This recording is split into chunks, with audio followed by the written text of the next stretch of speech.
Ladies and gentlemen, welcome to a new class. Today we're going to talk about my favorite plugin by far. I think it's the most used plugin within the harder styles. So Hardstyle, Uptempo, Hardcore. FabFilter Pro Q4. 3 was already a big success, but the updates that came with 4 are just insane. So today I'm going to show you everything what this plugin is capable of. Doesn't matter if you're a beginner or more advanced. I'm going to start with the basics and we're going to move on to the advanced stuff. Right, that being said, let's go straight into it. All right, welcome to FabFilter Pro Q4. Now, what is FabFilter Pro Q4? It is an equalizer. What is an equalizer?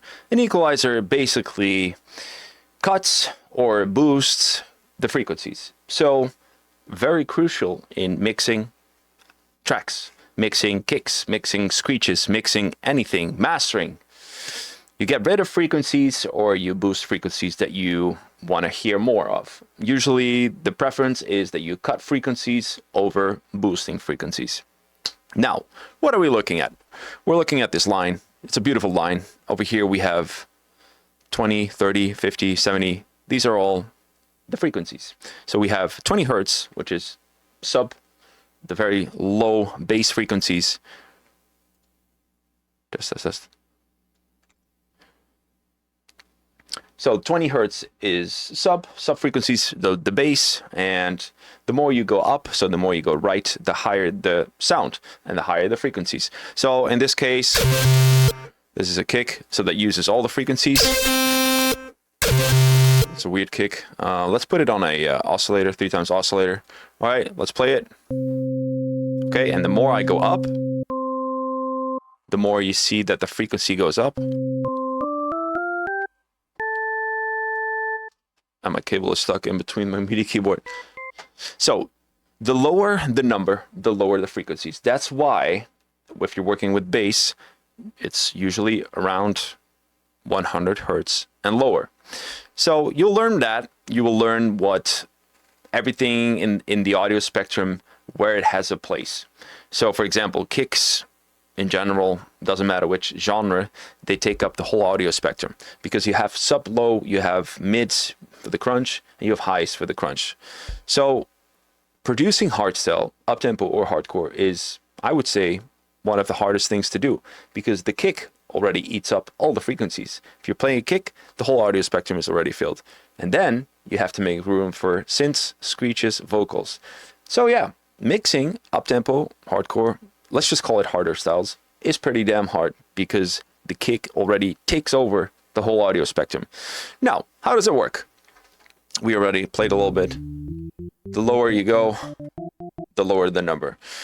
This, you can also say, okay, I want to zoom it in, click and drag, and you zoom in on certain frequencies.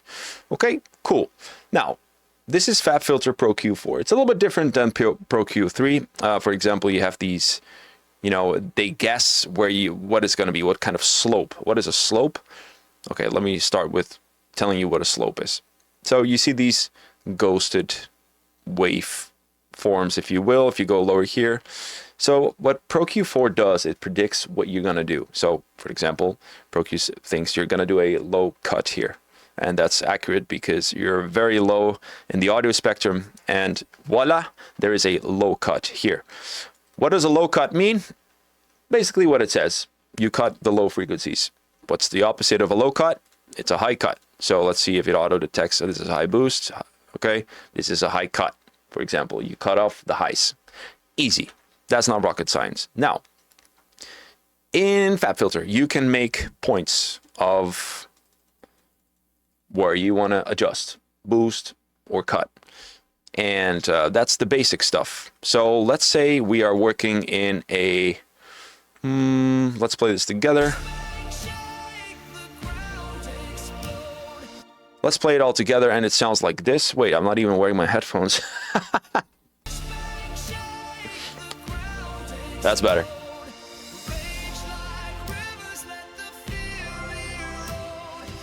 So you can see that it takes up the whole audio spectrum. Now let's put a point here. Okay, this is 1000 hertz. All right, let's listen to what 1000 hertz is. So we have this icon over here. So it selects the range. So, and you can scroll it up or down to make it wider or narrow. So this would be the 1000 hertz frequency, very narrow. This is the range. So this way you can solo the frequencies. So let's say you want to add more highs to it, make it a little bit crisp. Okay, well, let's try it out.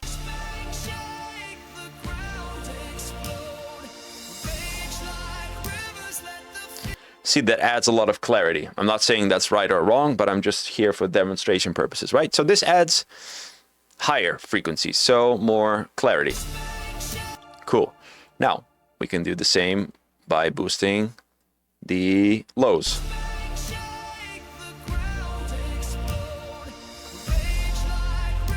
Now there's a lot of more bass, okay? So yeah, that's the basics. You add and you cut frequencies. Now, there's a lot of ways that you can do that.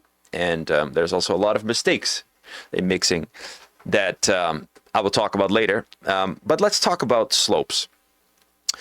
You see these predictions over here, right? They all have a name. When you click on this right here, this little shit right here, you have all these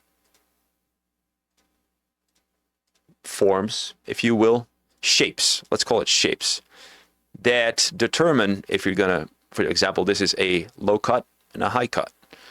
And this one is a little boost on the high end. And so all these shapes have different functions. Pretty self-explanatory, in my opinion.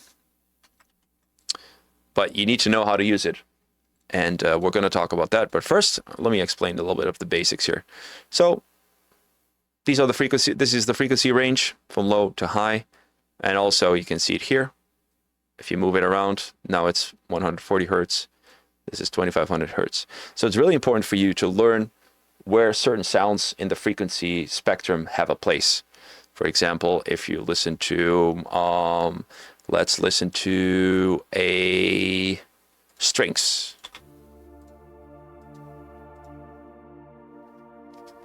Strings, well, you can see it now in this region. Strings is active in this region.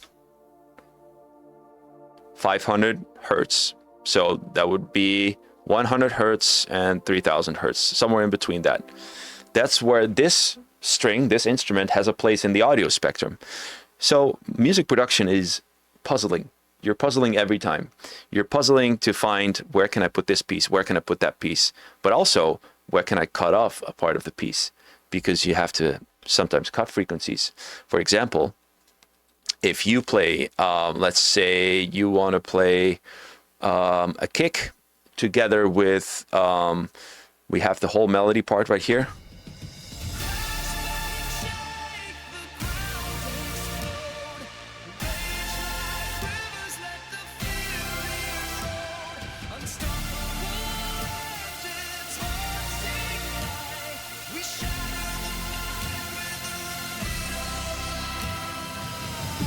Let's say you want to play this part right here without the vocals, and you want to put a kick under it. Now let's look at the audio spectrum, what's happening.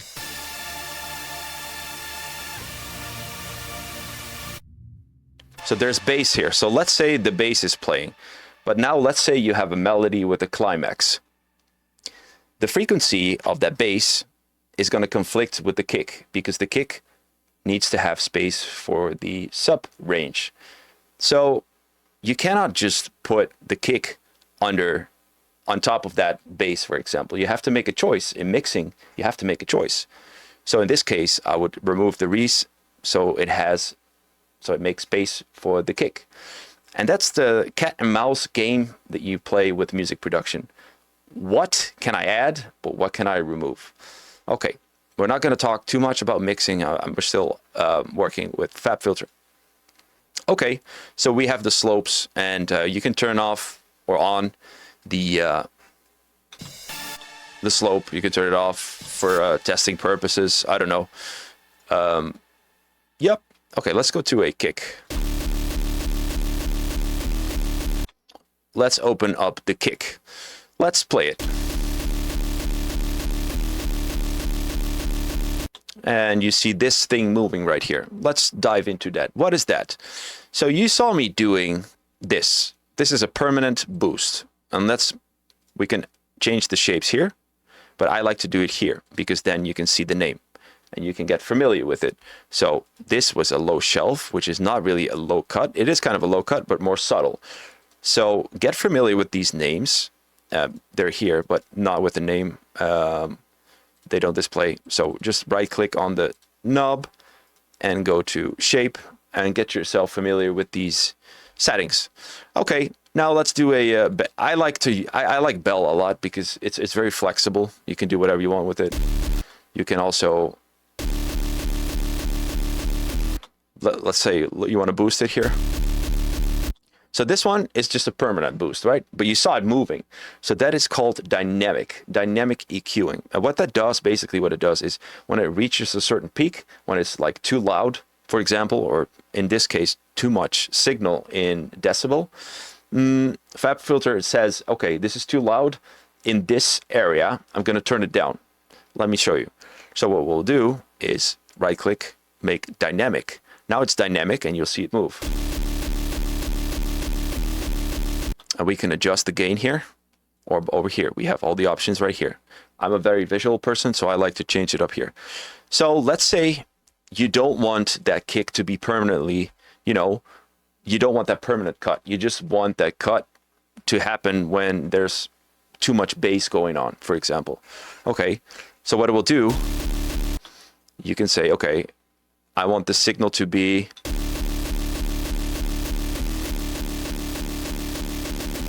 like this. This is a very steep slope. It's an minus 11 dB cut, right? So instead of making it permanent, it is now dynamic. And dynamic is not permanent. It is only when it crosses a certain threshold, and you can adjust the settings right here. Okay, and you can change the slope if you want. You can make it more narrow. You can make it wide. Let me turn on the subwoofer. I barely hear anything. Okay, boom.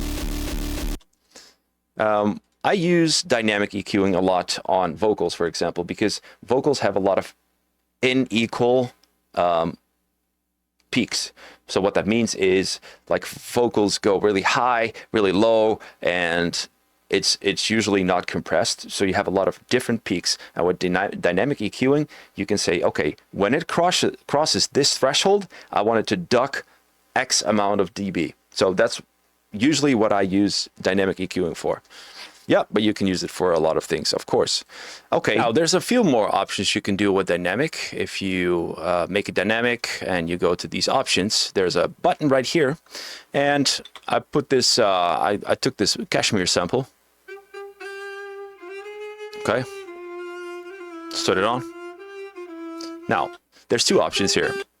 There's a band, that's what we're doing right now. We can also say, I want it to be free. So you can select a range of frequencies and it will respond to that frequency range. So instead of this being the standard frequency range, you can see like, okay, I want these, if these frequencies are going too loud, it's gonna duck right here. So that's pretty cool.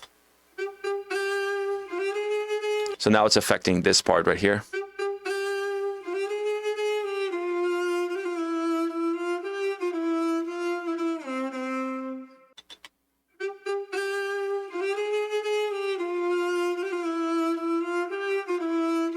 So it's pretty cool. You have the band and you have the free. Now you can do the attack and release. Attack is how long it will take for the signal to kick in, and release is how long will it take for the signal to come back for the dynamic EQing. So how fast it's gonna jump up and down. Okay, so that's dynamic EQing, pretty cool. And now let's go to Spectral. Spectral is, and that's why I selected this sound from Cashmere, because Spectral will automatically detect the weird peaks in a sound and it will turn it down. And it's pretty cool. Let's look at it. Make Spectral and disable dynamics. Okay.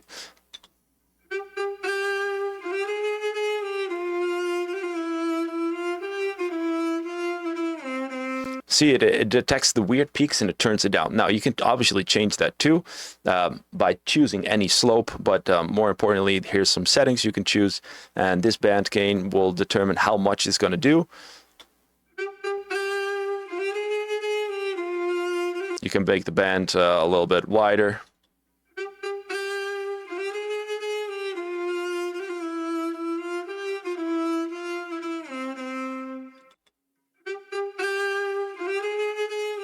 You can turn it off, you can turn it on. So these are all the basically the knobs that what you're changing here, you can change here too. Ba ba ba, ba ba ba. Strength and the amount and how wide you want the signal to check. So how wide the spectral is going to be. So that's pretty cool. It gets rid of the weird peaks in sounds, usually very convenient with vocals, low quality vocals. Spectral is a very nice addition to it. Now, one thing I forgot to mention is you can obviously pan it on left. So that means you're only going to equalize the left frequencies. Let's listen to it. So now we're moving. Let's make this not spectral. Let's make it also not dynamic. Let's make this a low cut for a better listening experience. So now we're only removing the left channel, so the left ear, low frequencies. So we can do that obviously too with right. We can also do it for stereo, which is both left and right. Now, we can also do it for mid.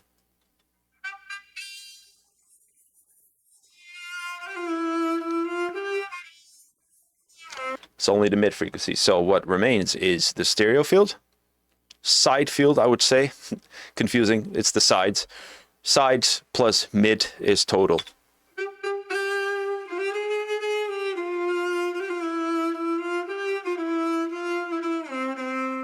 Okay, doesn't seem to be any stereo side field here. Let's boost it. Yeah, so that means this sound is completely mono, because I'm cutting off all the frequencies of the side and nothing's happening. So that means this has no stereo sound. Now, a really cool feature that they added in FabFilter Pro Q4 is that you have multiple instances of FabFilter Pro Q4.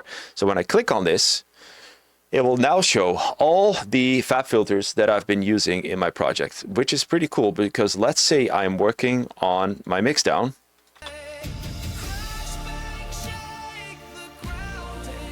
I can see all the mix here.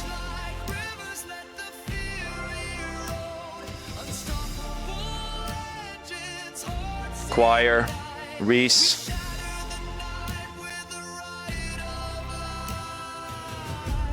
Pretty cool. So you have a complete overview of all the FabFilter Pro Q4 settings. Now, maybe you saw it, but there's some red. There was red popping up, and I'm going to tell you everything about it. So over here, we have a button. It's called Show Collisions. And what it basically does is it will show frequencies that are clashing. Pretty cool, especially if you have a nice overview and you want to see everything that is clashing. But for now, let's just put two sounds together that might use the same frequencies. It's like a string and a cello. Put this on. So FabFilter says, hey, this frequency range, this one is clashing with whatever you're playing here.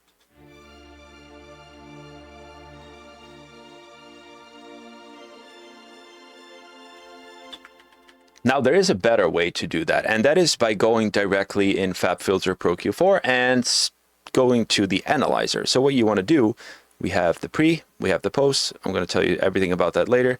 And we have the external. So what you want to do here is select whatever was playing.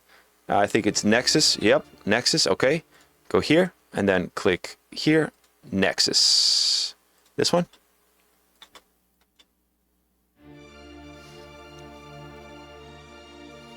And now you can see clearly which frequencies are clashing and which frequencies are using the same piece of the puzzle in the audio spectrum. So in this case, yeah, they're pretty much the same. So if it's clashing, this is a good method to see which frequencies you can cut or boost. Pretty nice. Now, over here we have the pre.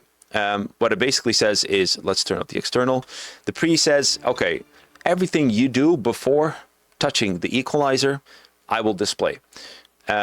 So let's say you do this. You still see that ghosted note? That is the pre. That is what the signal was before. Now, you can do pre only. You can do post. That's what you did after. So after this cut. Now you have pre and post. So only pre will show the original. Pre and post will show you the difference. I usually just work with post. I really don't care much about the pre. I care about the end result. So that's why I usually have it on post. So yeah, that's my preference. But if you want to see what you're cutting or what you're boosting, then by all means put it on both. So pre, post, external. The range, 60 dB, 90 dB, 120 dB. Resolution, I always leave it on high. Speed, never touch this. Honestly, don't even know what to do with it. What is this? Show pre-processing.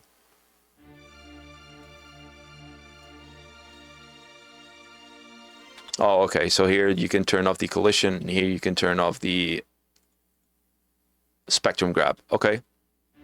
And let's say if you want to freeze it, you freeze it and you can look at the spectrum better. Speaking of freezing, by the way, if you are, let's say you're mastering, you're mixing or mastering, and you go here.